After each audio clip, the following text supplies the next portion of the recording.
Let us discuss about protein synthesis, which is called as translation. The process जो process रे गोटे long polypeptide chain synthesis हम क्योंठारु ना mRNA रु mRNA गोटे पॉलीपेप्टाइड चेन सृष्टि हम कहार सहायता क्रमे राइबोसोम अमीनो एसिड और टीआरएनए सहायता क्रमे सृष्टि हम ताहाकु आमे कहि परिबा ट्रांसलेशन प्रोसेस और protein synthesis. Protein synthesis occurs in stepwise manner which is starts from 5' end to 3' end. किछि नेसेसरी रॉ मटेरियल दरकार से गुडा कहउछि ribosome amino acid tRNA enzyme ATP और एमआरएनए. बर्तन देखंतु पॉलीपेप्टाइड चेन केमति हुए ना long chain of amino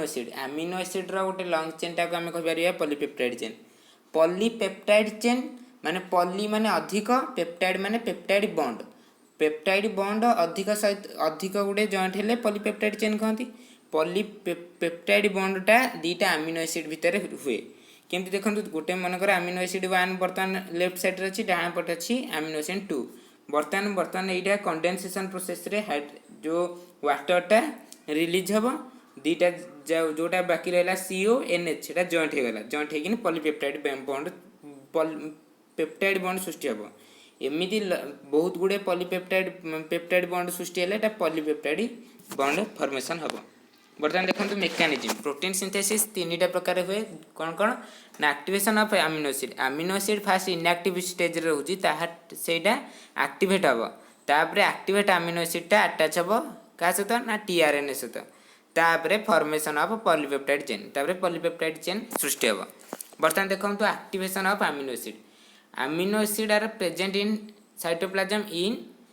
inactive stage first inactive stage रे थिबो किंतु प्रोटीन सिंथेसिस पई 20टा हमर दरकार अमीनो एसिड. बर्तमान इनएक्टिव अमीनो एसिड टा जे साइटोप्लाज्म रे अछि सेगुडा का एक्टिवेट हबो कहा जरिया ना एटीपी सहायता रे जोटा को एंजाइम सृष्टि करिवो ना amino acyl synthetase enzyme amino acid ATP सहित रिएक्शन करी एंजाइम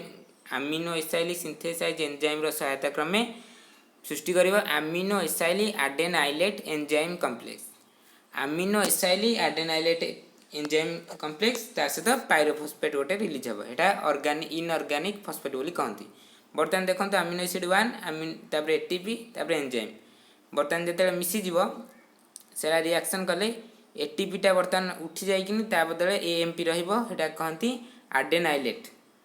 एडेनाइलेट ग्रुप टा ऐड हबो तापर ता जगह रे पायरोफॉस्फेट रिलीज हबो. एटा अमीनो एसिड 1 पई गोटी अमीनो एसिड पई एमिति 20 टा अमीनो एसिड एक्टिवेट हबो ना सेत पई 20 टा एमिति रिएक्शन हबो 20 टा रिएक्शन हबो तापर सब तक अमीनो एसिड एक्टिव हे जिवे तापर बर्तमान एक्टिवेट अमीनो एसिड गुडा को टीआरएनए सहित जॉइंट हेबे.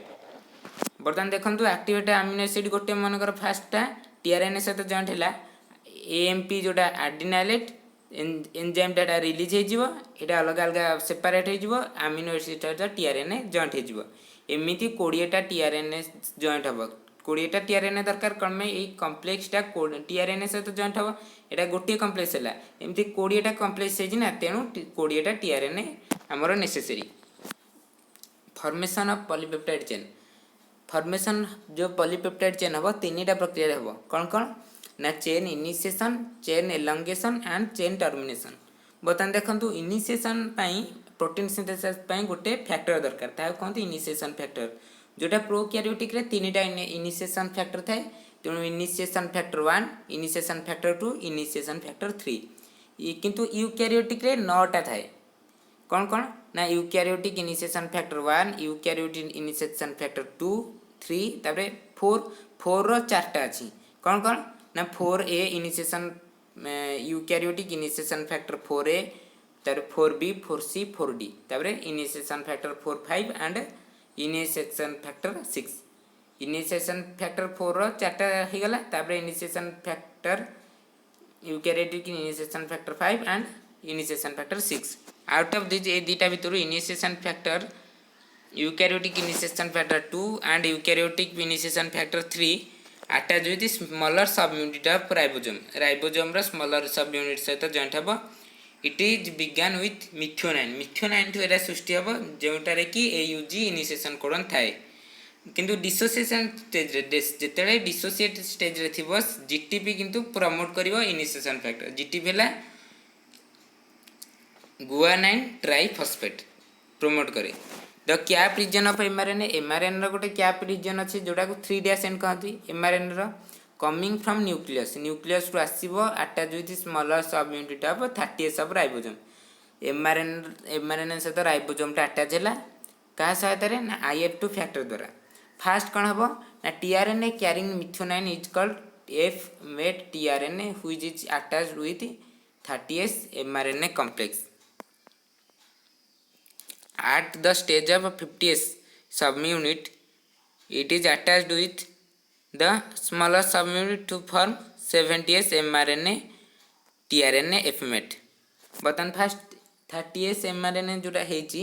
सेटा tRNA fmet से तो ऐड हेकिनी IF2 फैक्टर जरिया रे जीटीपी प्रमोट करिवो सेटा हबो 30s mRNA tRNA fmet joint हे जिवो तापर से जो कॉम्प्लेक्स ता जॉइंट हैला ताटा पुणी 30s सहित करथिला तापर 50s सहित जेतले रिएक्शन करिवो IF1 रो सहायता क्रमे सेटा 70s mRNA tRNA एफमेट रे परिणत हो बर्तन चेन एलोंगेशन चेन टा केमती एलोंगेशन हो आगो इनिशिएशन हे गला तापर चेन एलोंगेशन टा तीनटा फैक्टर जरिया रे हो तीनटा इंपोर्टेंट स्टेप रे होजी कोन binding of amino acid tRNA complex to A site of ribosome आगो अमीनो एसिड tRNA कॉम्प्लेक्स जोड़ा सृष्टि होता इनिशिएशन फैक्टर समय सेटा ए साइड सहित अटैच हम बाइंड हम तापर कौन हम formation of peptide bond between two amino acid by releasing water molecule आम कंडेंसेशन प्रोसेस रे आम पेप्टाइड बॉन्ड पाई परिबा बिटवीन अमीनो एसिड भितर तापर transfer of peptide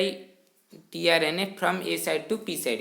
A side रे जोटा थिला हेटा पी साइड को ट्रांसफर हम तापर कौन हम ना all type of tRNA are released at E side of cytoplasm बर्तमान फास्ट ए साइड रे थिला ए साइड रे जो बाइंडिंग अमीनो एसिड कॉम्प्लेक्स टा ए साइड रे थिला तापर एटा आसिला पी साइड को तापर